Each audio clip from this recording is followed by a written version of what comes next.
Hi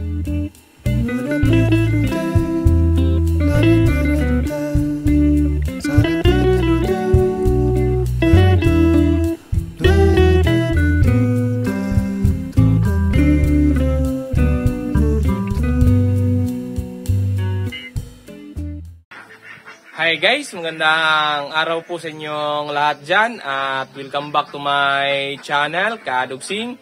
Ngayon guys, ipapakita po natin yung pagtanggal natin or pag-alis natin sa brooder ng ating mga ducklings.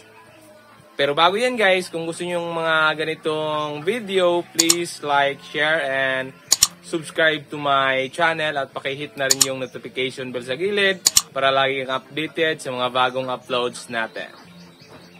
Ngayong araw na to ay papakawalan na po natin yung ating mga ducklings. May 10.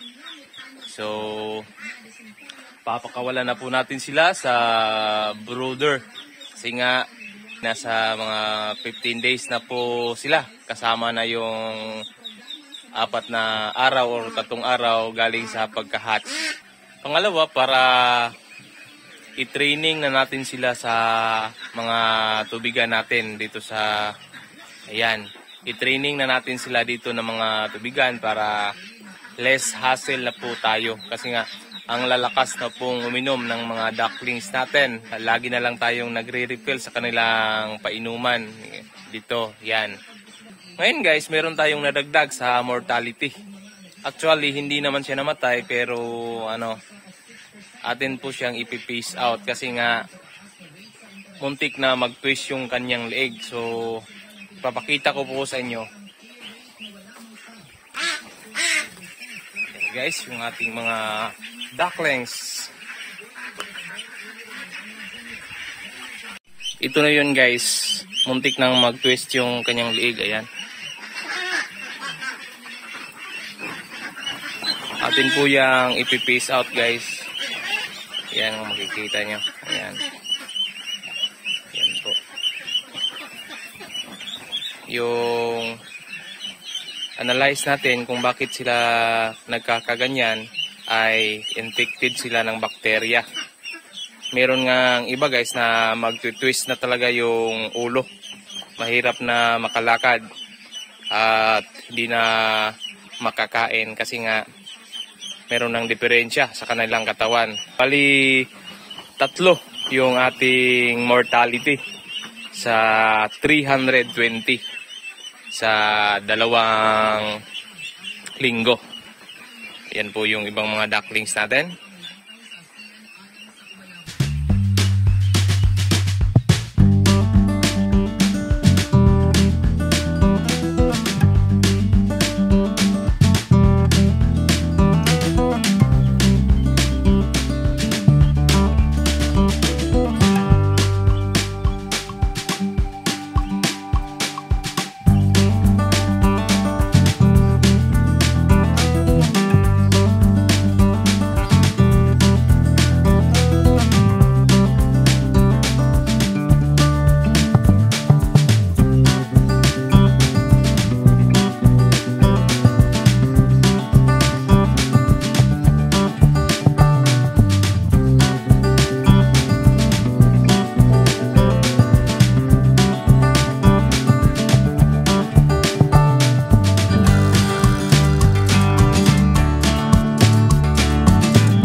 Yan guys, tinatanggal na po natin yung mga cleansing na ginawa nating brooder. Ano pala guys, 2 gabi na pala natin sila, hindi natin tinabunan ng trapal ng tent. So yan guys, at magpapaiwan lang tayo ng 35 na male. Piliin ang gagmay kong.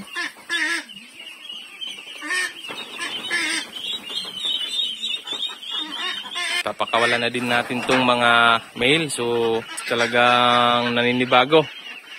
Andyan lang sa mga sulok-sulok. Ang laki na po ng kanilang area. I-secure talaga natin guys na hindi sila makalipat dito sa ibang box. Kasi nga ano na, bawat box ay meron na tayong timbang ng feeds na kailangan para sakto yung sukat na binibigay natin sa kanila na feeds. Yun lang talaga guys, pag naka-per box tayo, i-secure natin na hindi sila makalipat sa ibang box.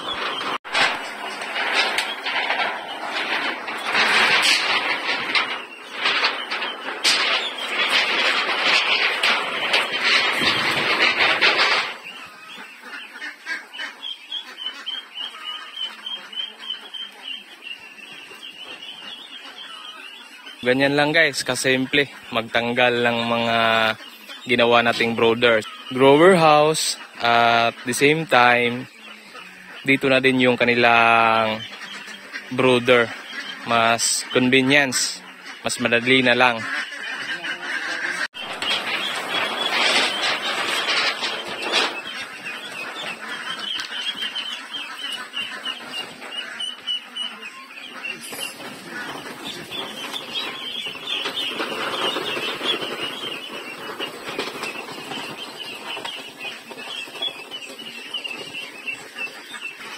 Ganyan po yung kakapal, yung risal sa loob ng 2 weeks.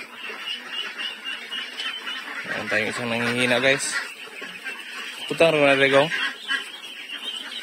Uy kaon gong. Uy kaon no. Muna ka, das magsugay na.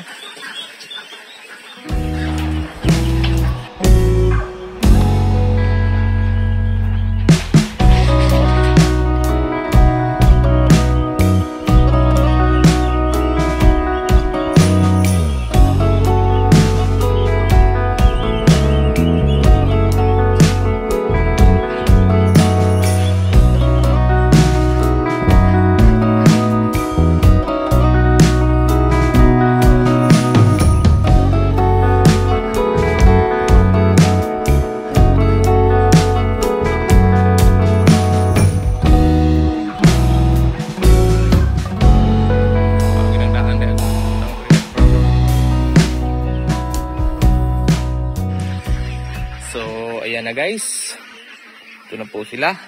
Malaki na po yung kanilang area.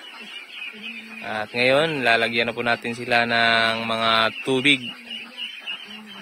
Kasi nga, medyo stress sila.